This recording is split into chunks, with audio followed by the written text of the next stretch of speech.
High BP है, तनाव है, उच्च रक्तचाप है, अनिद्रा है, नींद नहीं आ रही, एंजाइटी है, बहुत अच्छा प्राणायाम भ्रामरी प्राणायाम आपके मन को शांत करने के लिए। करना कैसे है, किसी भी सुखद स्थान पे सुखासन में बैठ जाइएगा।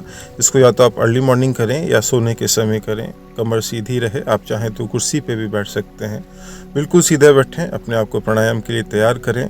दोनों हाथों को ज्ञान या ध्यान मुद्रा में रखें। आंखें बंद रखेंगे तो ज़्यादा बेनिफिशियल, खुली भी रख सकते हैं। 2 से 3 बार गहरी सांस लें, नाभि तक सांस को बाहर निकालें। अब इसको हम 3 तरीके से कर सकते हैं। पहला तरीका है कि आप गहरी सांस लें। भ्रामरी का अर्थ होता है गुंजन करना। जिस प्रकार एक मधुमक्खी की आवाज़ होती है विजिंग साउंड, उसी प्रकार जब हम नाक से सांस बाहर निकालते हैं ओम बोलते हुए, तो वो एक विजिंग साउंड, वो एक भ्रमर का गुंजन होता है। तो पहला तरीका है कि बिना कान बंद किए आप इसे करें। नाभि तक जितनी गहरी सांस आप ले सकते हैं ले लें और नाक से उसको बाहर निकालें विजिंग साउंड करते हुए।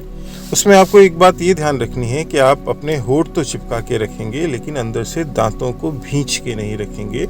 दांत आपके थोड़े से खुले रहेंगे और गर्दन बिल्कुल सीधी तान के नहीं रखनी होती है। गर्दन को हल्का सा झुका के रखिएगा ताकि वो नाद आपके मस्तिष्क में प्रॉपरली जाए। तो बिना कान बंद किए आप इस तरीके से 3 बार कम से कम भ्रामरी प्राणायाम कर सकते हैं। नाभि तक गहरी सांस लें और नाक से उसको जितना धीरे धीरे बाहर निकाल सकते हैं बाहर निकालेंगे। अब दूसरा तरीका है कान की लिड बंद करके। आपने देखा होगा कुछ लोग कान में उंगली घुसेड़ देते हैं, वो गलत है। कान का ये जो पर्दा है छोटा सा, उसको बहुत पोलाइटली उससे आप अपने कान को बंद कीजिए तर्जनी उंगली या अंगूठे से, और उसके बाद पुनः वही गहरी सांस लेंगे और नाक से विजिंग साउंड करते हुए सांस बाहर निकालेंगे। तो वो जो नाद है, क्योंकि बाहर के स्वर, बाहर की ध्वनि अंदर नहीं जा रही है, तो अंदर जो नाद उत्पन्न होगा वो आपके चक्रों को एक्टिवेट करेगा, आपकी ईड़ा पिंगला सुषुम्ना नाड़ियों को एक्टिवेट करेगा और तनाव को दूर करेगा।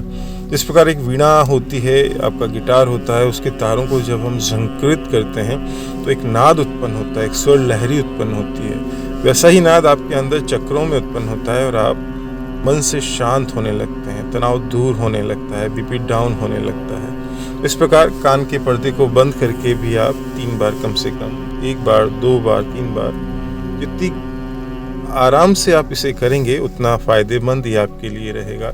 धीरे धीरे आप पाएंगे कि तनाव दूर होता जा रहा है, मन शांत होता जा रहा है, नींद आने लगी है। जिन लोगों को नींद नहीं आती है वो अगर सोते समय बिस्तर पे इसको करेंगे, डेफिनेटली 5-7 बार करते करते उनको नींद का आभास होने लगेगा।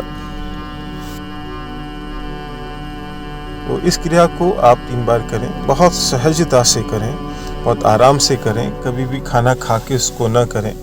मोस्टली या तो अर्ली मॉर्निंग आप करें या सोने के समय करें अगर आपको नींद नहीं आती हो। तीसरा तरीका ये है कि क्षणमुखी मुद्रा के साथ, जैसा कि आप देख पा रहे हैं कि अंगूठे से कान बंद करें, तर्जनी को फोरहेड पे रखें, मध्यमा को आँख पे रखें, अनामिका को नाक के दोनों तरफ रखें नॉस्ट्रिल्स के, और कनिष्ठा को आपके लिप्स के दोनों तरफ रखें। ये इसलिए इसको बोलते हैं क्षणमुखी मुद्रा। और इसमें आपको ये ध्यान रखना है कि जो आपकी रिंग फिंगर नॉस्ट्रिल के दोनों तरफ है, जब आप सांस ले लेंगे पूरी और जब विजिंग साउंड करते हुए सांस बाहर निकालेंगे तो हल्का सा इन दोनों उंगलियों की सहायता से अपने नॉस्ट्रिल को दबा देंगे, तो एक अवरोध सा होगा और फिर जो सांस सीटी की तरह निकलेगी वो और कंपन अंदर आपके शरीर में पैदा करेगी। तो गहरी सांस लें और क्षणमुखी मुद्रा के साथ बिल्कुल सहज रिलैक्स होते हुए इस क्रिया को करें, प्राणायाम को करें। अब 2-3 बातें जो आपको ध्यान रखनी है। पहली तो ये कि आपको सीधा बैठना है, लेकिन तन के नहीं बैठना। ज़रूरी नहीं कि आप आलती पालती मार के ही बैठें, आप कुर्सी पे भी बैठ सकते हैं, आप बिस्तर पे भी बैठ सकते हैं, सोने के समय भी कर सकते हैं, पर लेट के कभी इस प्राणायाम को नहीं करना चाहिए। दूसरी ज़रूरी बात कि आपका मुंह बंद होना चाहिए, लिप्स आपस में बंद होने चाहिए, लेकिन अंदर से दांत खुले होने चाहिए। आप खुद इस क्रिया को एक बार दांत भींच के करके देखिए और एक बार दांत खोल के करके देखिएगा। आप खुद पाएंगे कि जब दांत बिछे थे तो अंदर एक नाद नहीं हो पा रहा था, एक गूंज नहीं आ पा रही थी, और जैसे आप अंदर से दांतों को थोड़ा सा गैप देंगे तो अंदर एक नाद उत्पन्न होगा। तो ये छोटी छोटी बातें जो आपको ध्यान रखनी है, सहजता से 1 बार करें, 3 बार करें, 5 बार करें। ये एक तरीका है भ्रामरी प्राणायाम करने का। 3 बार कीजिए, 5 बार कीजिए, 7 बार कीजिए और आप खुद पाएंगे कि जब आप भ्रामरी में उतरते हैं, भ्रामरी प्राणायाम प्रॉपरली करते हैं, तो पूरी तरह हल्के हो जाते हैं, तनाव रहित हो जाते हैं, बीपी डाउन होने लगता है, निद्रा आने लगती है, मन शांत होने लगता है।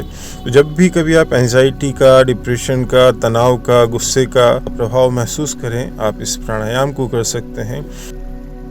दोस्तों, अगर आपको ये वीडियो अच्छा लगा हो, ये जानकारी अच्छी लगी हो, तो एक निवेदन, doctor Neeraj yoga Ayurveda health motivation, इस चैनल को सब्सक्राइब कीजिएगा, बेल आइकन दबाइएगा।